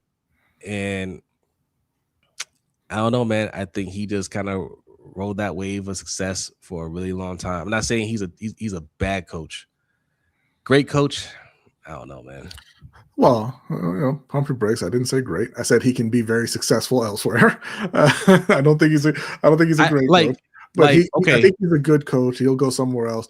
Like I said, there's always. I think in the right situation. Like I think if he went to a place that has like an established quarterback, they're not starting from the bottom. Yes, if you're bringing him in to rebuild your team, look elsewhere. Well, yeah, but like Pete Carroll's a good coach, right? Mm-hmm. But you send him to the Raiders that needs a total teardown, and he's like, I'm not with this. I'm the oldest coach in history. I'm not trying to rebuild this team. But I think that's him not wanting to start over, right? Not that he doesn't have the ability to. Right, but that's what I'm saying. Like he has to be in a different situation. He's done a terrible job in Vegas. Terrible job. Yeah. That doesn't mean he's a terrible coach. It just means he needs to go somewhere else. John Harbaugh needs to go somewhere else. He can go somewhere else and be successful, and Baltimore can move forward without him. Yeah. All right, let's do core public opinions. I'm not sure what's going on with StreamYard today, man. It's kicked me out of here twice. Let's go over to core public opinion. Hey, appreciate y'all, man. 70 people in here. Hit that like button. If you're new in here, go ahead and hit that subscribe button. Hey, if you want to talk about this some more, hit that patreon.com/LBHT Show. We'll talk about it in the overtime show. We got a lot to discuss in the overtime show. The Michigan coach Sharon Morris. Sharon Moore fired and apparently arrested. So we're going to discuss that. And if you want to talk some more Ravens, some more John Harbaugh, we can do that. Right below patreon.com/LBHT Show is where you can do that. And you can see where all our social media is. It's at LBHT Show, Instagram, Facebook, TikTok, Twitter, everything, Blue Sky at LBHT Show. It's all the same. All right. And LBHTShow.com is where you can buy the merch. You like what we wearing? You like it? I know you do. All right. You can get that on our store, LBHTShow.com. Go check it out. And sign up for the newsletter. All right. StreamYard blocking Jose better than Snorhees and Flopelle. Don't make me laugh, man. Don't make me laugh. I'm not 100% yet. Okay. All right. What do we have for core public opinion? For the court of public opinion, we have former NFL player Quentin Jammer, former first-round pick out of Texas, played most of his career with the Chargers. Very good player, very good career. Yes. Came out and said that in 2011, he played about half the season, about 8 games, just hammered out of his mind, just drunk, just trashed. Yeah. And he said that was because of personal things going on. I think he was going through a divorce that season. And, and he just didn't have any other way to deal with it, essentially. He didn't know how else to deal with it. Some people were asking, he was going back and forth with people on Twitter. He was asking if, he recognized other drunk players. Like, I don't know if being drunk gives you that superpower, but he said, no, not really. He's like, normally you can smell it if a player has been, is drunk, but, he didn't. I guess he said he was doing tequila or whatever, and you just couldn't tell. Somebody pointed out to him that he had 0 interceptions that year, and he responded. He said, "Hey, he wasn't a pick getter. What do you want?" Like that. That wasn't a big part of his game in any season that he was in the league. Right. But but he also hold your thought. He also said that the team was aware, like they knew. He didn't say they knew he was drunk, but they said they knew what was going on in his personal life. I didn't say he didn't confirm they knew he was playing drunk. Maybe you can tell, maybe you can't, maybe you don't care. Yes, correct. He's playing to a certain level. Correct. Lawrence Taylor played on worse than tequila. Giants didn't care, right? Yeah. So I don't know. It's kind of a crazy story to just come out of nowhere. Where do you fall on this? Like, do you think it's okay? I mean, I don't want to say it's okay for players. It's not how I want to word it. But but I'm going to. Do you think it's okay for players to play drunk, hungover? It's illegal to get high, so I'm not going to. But yeah, I'll say this: in his case, I would have probably suspended him a game or made him take some time off to kind of get a little rehab or get some counseling, because he's going through a tough time, right? That's because that he's drinking because there's some other things going on, and knowing how already, it's a collision sport. You have the scare of CTE always lingering. You got players drinking, they're depressed. You don't know what that can turn into later on in life, right? Or immediately during the season, right? So for me, I don't really want to suspend you, but like I'm put you on the injury report or whatever. I want you to get paid, but I want you to go seek some counsel, whatever. Make sure you get right, and everything is okay with you, right? But if it's just one of those things like, hey, I like to party, and I go out the night before. Yo soy fiesta. But you know how to play. Listen, we have a friend that played in the NFL, Denarian McCants, right? And he's told the story before. When he was with the Redskins, he knew players that they'd be gone the whole night, and they would not show up. They would catch cabs, or people would drop them off to practice. And you could smell the alcohol in their breath. They literally just left from wherever they were at, smoking, drinking, whatever, and they hit that practice field and they would kill it. They would absolutely kill it. Some players can just turn it on. Yeah. And even John Madden talked about this a while back when he talked about, he had the twos on his team, like all those, you know what I'm saying? All those players that, they were doing the hard drugs and alcohol and everything. And it was the same thing with them. They be partying all night, but he said, look, I just treated them like adults. Say, be where you're supposed to be on time, show up on game time. And I don't care about anything else because you're adults, and what you do in your personal life is none of my business. It was easier to do it back then because there's no social media. Yeah. But they showed up for him. They won a Super Bowl for him. Right. So part of it is, hey, if you're showing up to the games, you're showing up to practice on time, you're doing what you need to do, especially, ultimately, if you're performing, I don't care about that stuff. If you're Valeria Voorhees and you don't know who to block, and I smell alcohol, son, we got a problem. No, we don't have a problem then. You say we have a solution. Stop drinking. Right? No, we have a solution. You're cut. No. I'm saying if he's drunk and he doesn't know who to block, stop drinking. And then if he stops drinking and he knows who to block, you found your solution. No, but I don't want to agree with you. But like in a business like the NFL, again, the only thing that matters is you showing up and performing on Sunday or Monday. That's any business, really. It is, but even to a greater extent in the NFL, right? I would like to say, hey, the coach or one of the coaches or one of the assistants, whatever, should have noticed that he was drunk and pulled him aside and said, hey, man, you can't go out there. But if he's covering the receiver, you don't care. right? Yeah. Like you really don't. So yeah, like you said, because it was a personal issue that was causing that, I think that they should have been more sensitive to it and said, hey, you know what, you need to get some help because this is not how you should be processing what's going on in your personal life. But like you said, if it's, you know, Gronk and he just came from a party, I don't know, man, just go spike the ball, Gronk. I don't care. It's whatever. It's whatever. Do appreciate him being open and honest about it, even though it was 14 years later. You can always appreciate the little insights into, you know, the behind the scenes stuff in professional sports. But yeah, I think it's wild that the team would just be like, whatever, man, you know, line up across from Calvin. Right. Just get it done. It's wild, but knowing how the NFL works and how these teams work, man, it doesn't surprise me. No, not at all. Not at all. Because the reality is they don't care about your personal life. They don't care if you're going through something difficult. They don't care if you're having, you know, any kind of issues. Just show up to practice, show up to the game, do your job. And that's it. Yeah, exactly. Which is why, you know, we don't care about player loyalty.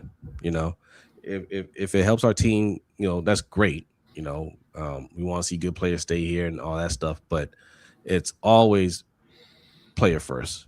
Do not be loyal to any team, right? Be loyal to yourself, be loyal to your family. Do what's best for you and your family first, always. Second and third. Facts. Facts. That coach can love you. That GM can love you. You can have a great relationship with that owner, and you know you lose half a step, you on the street. Yep, and they won't call you either. Yeah. No, they won't. Ron Rivera. That's exactly what I was thinking about. Ron. You know, he has to call you out. You have to wait until you're successful at your next career in media, call him out for him to finally respond. You know, and then you can finally have a sit down on your show because you have the voice, you know, to say something. I lost so much respect for Ron Rivera after that. Yeah, man. I thought he was a better guy than that. I really did. But I you know, on the flip side, I will always thank Ron Rivera for responding to a question about what's wrong with his team by looking the reporter dead in his eyes and saying, quarterback. and then repeating it. Like, now, maybe Carson Wentz is an asshole because y'all throw him under the bus like that. I want him to tell that story now that he's not going to be coaching anymore. I want him to go back and tell that full story of what Carson Wentz said to really piss him off. By the way, if y'all don't know, Carson Wentz is low key one of the biggest dirtbags in the NFL because you have to think about it. The media, this is why we kind of cover players the way we cover them, right? Because mainstream media does not talk about Carson Wentz the way they talk about Anthony Richardson, you know, really anybody else, right? Like, he just doesn't get talked about. He was a number 2 overall pick. He was second, right? Goff was first. Yeah. Went to Philly 1 year. The year they won the Super Bowl, he was MVP candidate until he got hurt. You know, he looked like he was going to be the guy. Then all of a sudden, things just didn't work out, and then there's a rip between him and Doug Peterson, and you know. They're talking about trading Carson Wentz, and he's like, you know what? I'll just quit. I don't want to work with this guy anymore. I just quit. He quit, right? He just said, I'm just not going to coach anymore.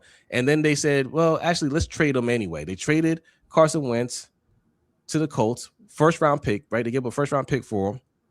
He was there for a year, and they're like, didn't even play poorly. No, didn't play poorly. And then he ends up in Washington. They're like, hey, you guys want a quarterback? No, you downplay what happened in Indianapolis. They traded a first round pick for him. He didn't play bad.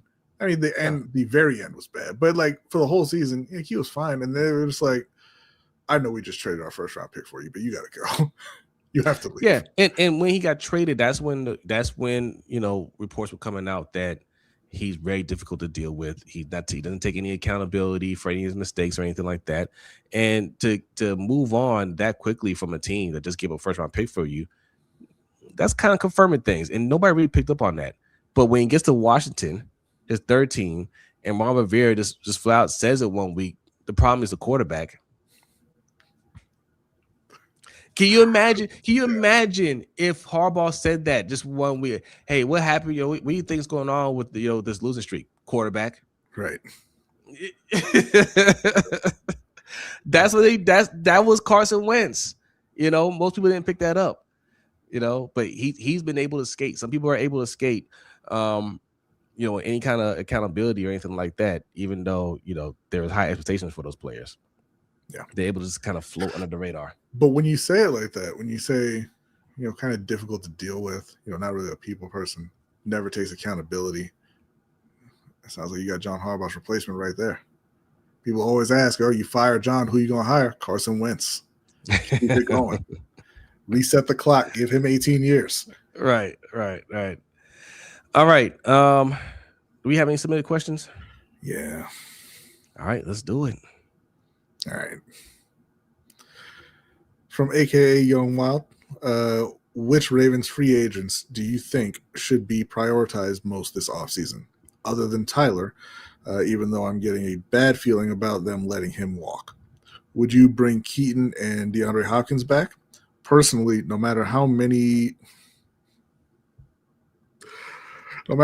Jehovah's Witness pamphlets Bateman's fans pass out about how much separation he got last year, I still don't think he's even better than this version of Diop. Thank you very much. Appreciate it. I got to start reading questions. Tyler Linderbaum can't go anywhere. They are not good at finding centers. It takes them a very long time. You found one. You had better pay him. Yeah, 100%. You better pay him. Keaton Mitchell for what? I would say you can keep him because I don't think he's going to cost a whole lot. No, but I'm saying for what? You're not going to use him. For what? Oh, well, okay. Again, we can only talk about what we think should happen. That was going to happen. Mm-hmm. What should happen is John Harbaugh is not the coach anymore. New head coach comes in, and preferably a new GM. Different way of doing things, and it's understood. Yes, we need a powerful run game. You keep Keaton Mitchell, doesn't cost anything. You also have to go and get another running back. Like I said, we should have done this past draft when it was stacked with running backs, right? Mm-hmm. Try to find one in the draft earlier. Find somebody that's a starting caliber running back so we can get that 1-2 punch going with Derrick Henry if he even comes back. We don't know Derrick Henry coming back next year. Yeah. Right? Now Keaton Mitchell is a restricted free agent, so he's going to be back regardless. Yeah. I mean, all they have to do is tender him. They've got Draymond Jones, Alohi Gilman, DeAndre Hopkins, Kyle Van Noy, Tyler Linderbaum, Ardarius Washington, Hard R. Ricard, Tylan Wallace, Joseph Noteboom, David Ajabo, John Jenkins, the interior lineman, Travis Jones, Owuzie, long snapper Nick Moore, Jake Hummel, Ben Cleveland, Daniel Faalele, Charlie Kolar, punter Jordan Stout, and tight end Isaiah Likely. Now, right off the bat, most of them gone. Boom. Just open the door. Best of luck to you. Get out. There are a few who have to come back. Well, okay. Outside Travis Jones and maybe Likely, nobody is going that first wave of free agency.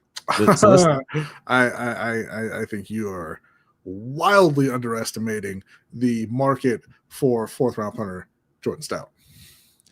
Yeah, I mean Stout's going to come back, and he won't hit the market because it's easy to get punters done. But yeah, there's no rush to bring back any of those guys, right? If we have room later on, once the dust settles, sure. Like I would like to bring Charlie Kolar back. I think there's some value there. I want Isaiah Likely back, but we just paid Mark Andrews a boatload of money. That's the thing. So that's why I'm going to ask you that question. You're not bringing back both of them. Both of them aren't going to signed back to be the second and third tight end. So Kolar or Likely, who you keeping? Can we just trade Mark Andrews? No. Not at 13 I'll tell you what. Honestly, I let Likely walk and I bring Kolar. Kolar he's a better blocker. He's the best blocker out of 3 of them, I think. I know. And we just gotta stop leaning on Mark Andrews. Go and get George Pickens if he hits free agency. Or whoever is out there. Go get some real targets. It's time to graduate from these tight ends because Mark Andrews at his peak wasn't the guy. You know what I'm saying? So, all right, we signed him. It's fine. We bring in Kolar. He can block, and Andrews will fill his role, but we're going to go get some real targets for Lamar this year. But there's no question about signing Tyler Linderbaum. If they bring back Harbaugh and they let Tyler Linderbaum walk, that says everything that they're saying we don't want Lamar here anymore. That's what they're saying. Yeah. Right. So I'm looking at this and I'm saying Travis Jones, Tyler Linderbaum, those guys have to come back.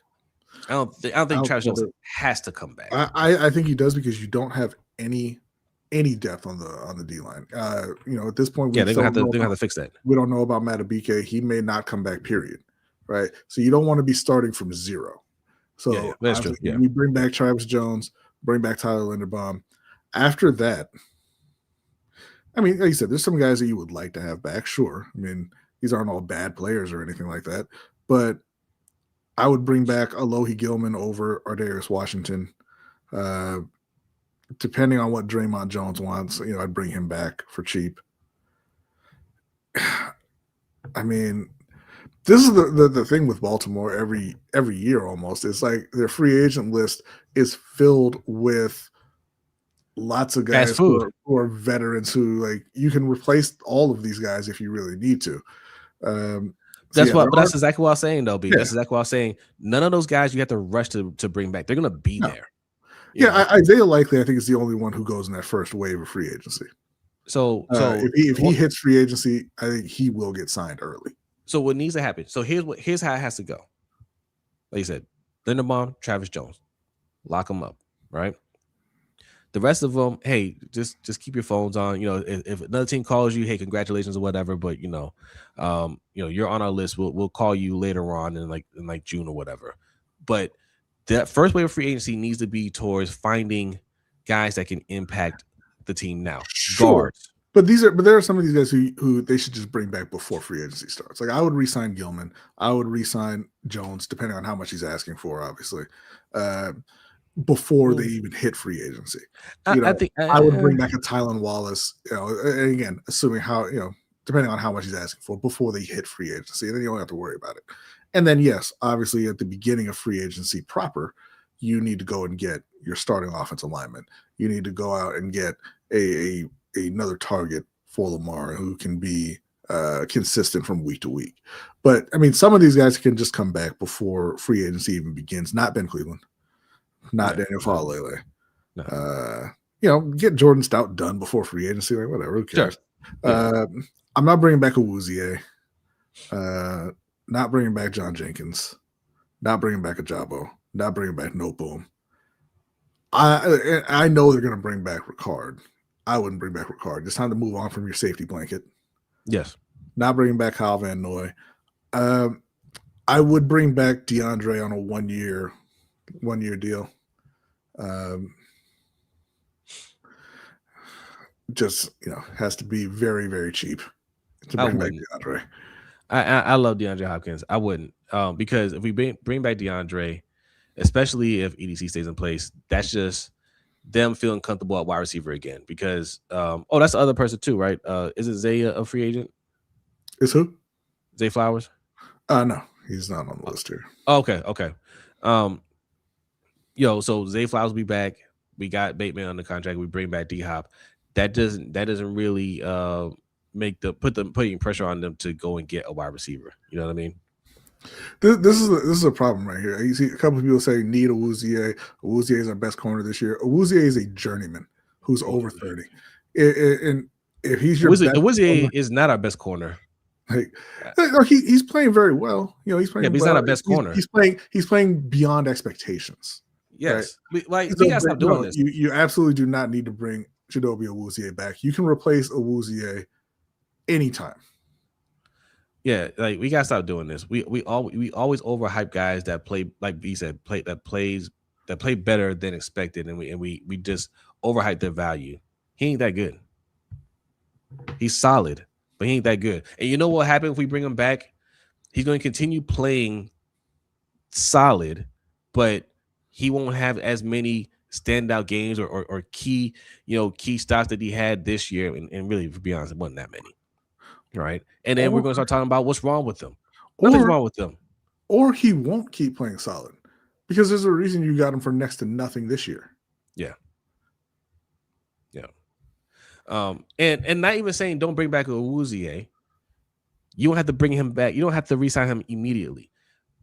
There are other priorities. These guys, Alohi Gilman, nobody on defense is priority. Like not even Travis Jones. Travis Jones ain't a priority in my book, right? Do we want to bring him back? Sure, but that ain't priority. Priority is you make sure that all 5 players on that line can block. That's the number one priority.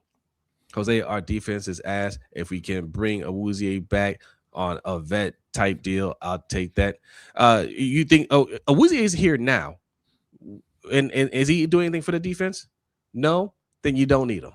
That's why I said nobody on defense is priority. The defense is the only person that's hurt on defense is Matabike and Darius Washington. And if Matabike and Darius Washington, not even Darius Washington, because you weren't going to play him anyway. Yeah, because we played 3 safeties. You drafted his replacement, so I'm not even putting him on that list. We played 3 safeties, but yeah, he said, I'm with you, Jose. Trenches on both sides. Yeah. But the defense, they had their chance. The injuries isn't what's causing this defense to be bad. They're just bad. So they're not the priority anymore. Right? We're not expecting anything from them. I'm not spending any big money or early draft picks on that defense. We got what we got, and we'll fill in with however we fill in. But offense takes priority. Darius Washington is back this week. He ain't gonna do nothing for this defense. He ain't gonna do anything for this defense. You think this defense all of a sudden gonna be have you watched some top defenses this year? Have you watched any of these top defenses this year? Go ahead and watch these teams and tell me we watch the Seahawks, watch the Chiefs. We've seen the Chiefs firsthand. Watch the Texans. Watch some of these top defenses and tell me that we play anything like that. You are tripping if you think we could be that type of defense. We cannot. More importantly, we got to get rid of Marlon and Roquan.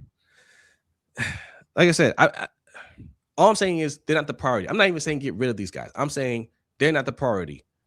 Fix the offense first, and then we can see what we can do with those other guys. Those guys are under contract, right? We have it's not that when we get to offseason, we have to make these moves in 24 hours. We got time to figure things out, right? So figure out what you're going to do, show up the O-line, and then move accordingly from there, right? We got time to figure it out. And don't worry. When we get to the offseason, we will be here to help the organization figure it out like we always are, okay? Yeah. All right, what's the next question? All right, well, I'll go to this question from Derek. It's similar. Since the Ravens love re-signing past their prime players like Andrews, of Keaton Mitchell and Isaiah Likely, which will end up in Carolina next season? Neither. I can see Isaiah Likely. I could see he's from Coastal. He played at Coastal Carolina. Yeah, Keaton Mitchell is not going anywhere. He's a restricted free agent. They're going to keep him, as they should. Isaiah Likely. I'd rather have Kenyon Sadiq. I'm not going to be mad if they sign Isaiah Likely. I do think he's a talented guy. I think he can play. He's obviously much better than all the tight ends in Carolina, even with his recent issues. He's much better than the guys in Carolina. But I would prefer that they draft Kenyon Sadiq as opposed to signing Isaiah Likely in free agency. But if we're answering the question the way you posed it, he's much more likely than Keaton Mitchell. Yeah. Next, I don't even understand this question from Shug, so I'm going to skip right over it. Shug, if you want to message me the one about a boxer, are you asking us to name a boxer who had a chance to be great and didn't happen? I guess that's what he's asking you. A boxer who had a chance to be great and it didn't happen. My pick is going to be Adrian Broner. Yeah, definitely. Definitely. Adrian Broner. Victor Ortiz, who just didn't deserve to get beat up like that. Adrian Broner had so much talent, man. Yeah. And just didn't have the heart for it. Didn't have the heart for it. I had to think about. I had to put my Ring Kings hat on and think about that. There's a lot of boxers that are like that you look back and be like, yeah, man, they had it, but they just couldn't put it together. I mean, right now it's starting to look like Keyshawn Davis if he don't get himself together. Yeah. He got all the talent in the world, but he just crashed out too much. Hopefully he's getting himself right, and he'll be back next year and ready to go. Super talented fighter. Super talented. Yeah. Let's see. Okay, last question here. We've got this one's from Shug as well. What's your favorite underrated game? Bring back old man gamers. I'll let you go first on that one. Your favorite underrated game. Jade Empire, man. You know, that's one of my favorite games of all time. I don't think you can call that one underrated. It got extremely high reviews. But how much did it sell? I mean, I don't know how much it sold specifically. I think it did well, but not well when you say underrated, I think that's what people mean. Like, it kind of went under the radar, right? Like, okay. That's not one of the more popular games. Then. Okay. Yeah. Jade Empire. I will answer to a game that was not reviewed as well, I guess.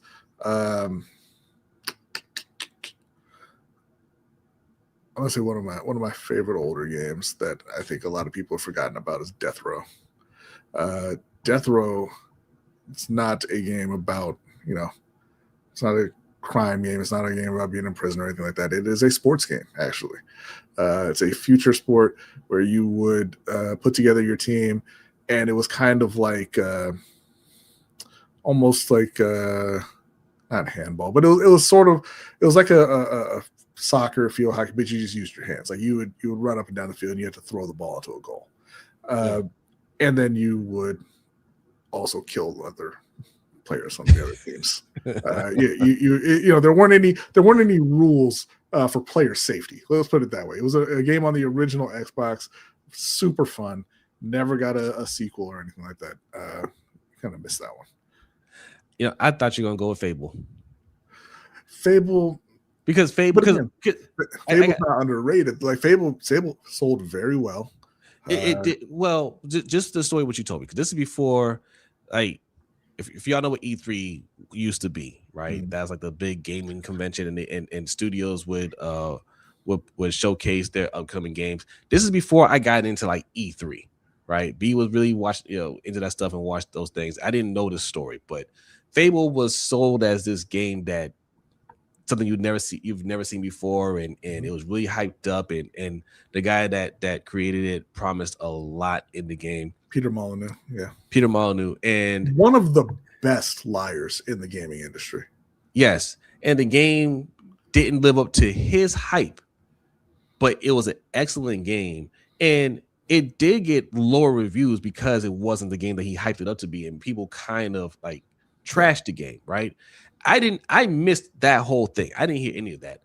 But B showed me the game one time and I played it. I was like, this game is great. Yeah.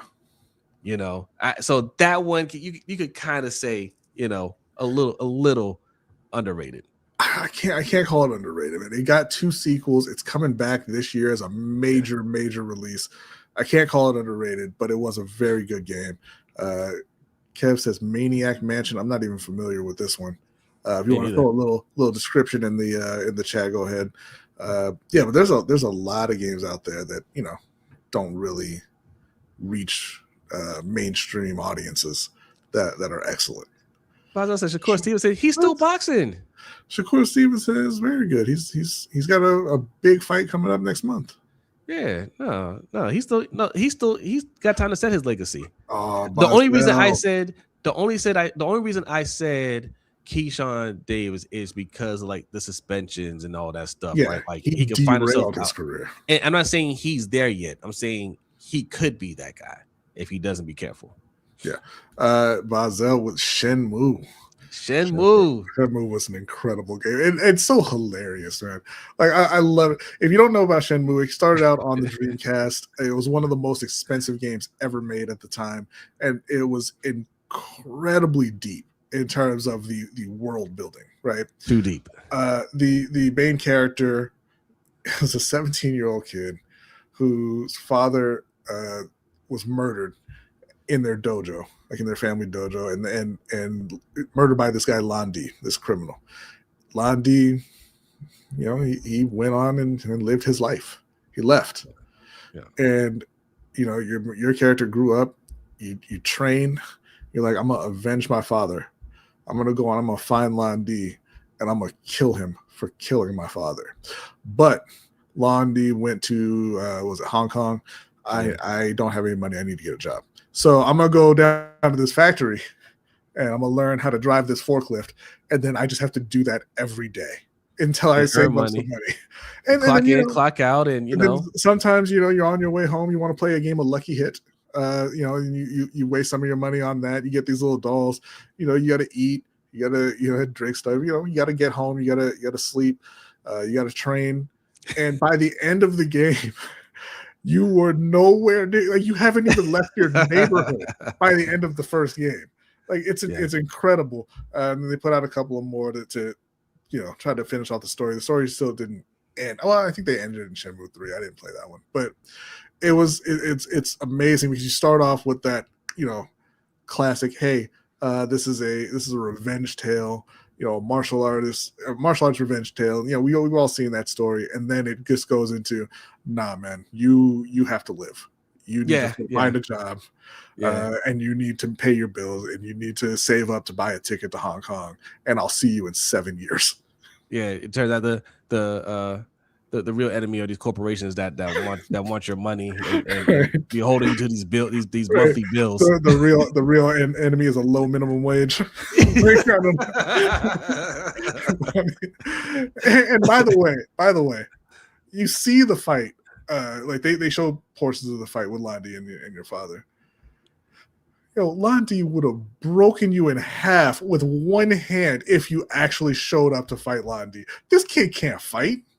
That was the whole point of the game. It's like you're supposed to be learning different moves throughout the game to kind of build experience and all that. Absolutely ridiculous. He had nothing for Landi.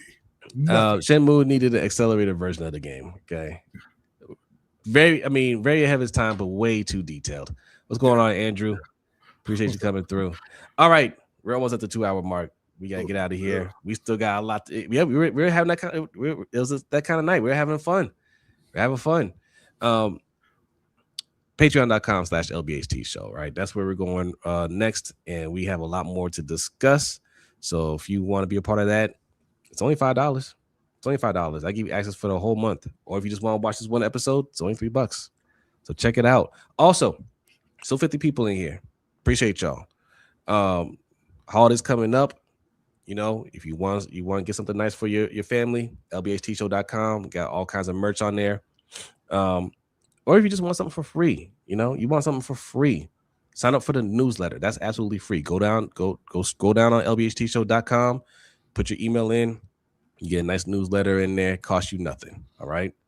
Anything before we get out of here, B? No. Actually, one other video game, and this one was a PS2 game, and I remember it because our mom loved this game. Our mom doesn't play video games at all, but she will play this game non-stop.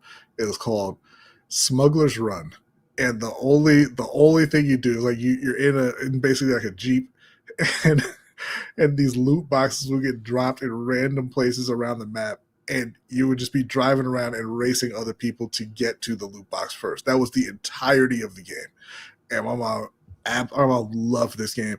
Forever called it Smuggler's Cove. That's right. Yeah. No idea why. What's going on? What's going on, Rape Kingdom? That's right. Yeah, it was right before I joined the military. Our parents went on this video game kick. It was weird. Yeah. In just 1 year, our dad got really good at Madden, and he was killing B.